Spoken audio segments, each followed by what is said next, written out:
So a little while ago, I asked you guys if you wanted to hear the story about how I got hit in the face by a giant rubber spinning phallus. This is what you guys had to say. I guess the people have spoken, so story time. Let me set the scene for you. So we're cleaning out this apartment building, and underneath one of the beds in the apartment, we find this box that says love attachments.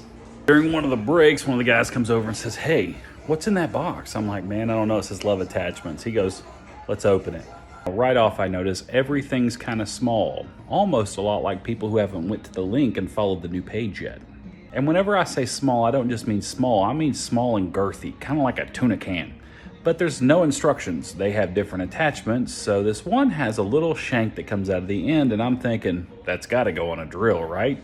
Now, whenever I attach the single white dad starter kit attachment to the drill, I probably shouldn't use the high-powered DeWalt drill. I hit it. Whenever I hit it, well, it does its thing.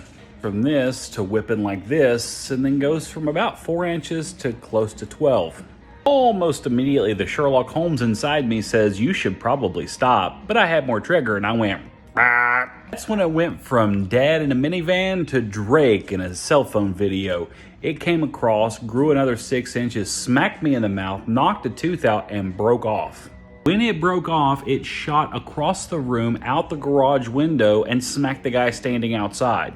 You don't really hear real screams in movies, because the scream that I heard from the gentleman that got hit by what he thought was a real dick that come flying out of this window was a real sound. It was a solid mix of wah and why? You're talking about a story those EMTs will never forget, because my friend who saw me bleeding and my tooth missing called 911.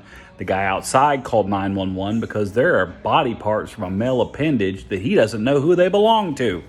When they show up, the guy's holding a rubber dick. I walk out and I've got blood all around my mouth, and he goes, "Oh." It didn't help when I tried to explain, "Look, here's the other end. It's on the drill." Not the best way to understand that. He goes, "Oh, to each their own, man. Everybody's got a kink."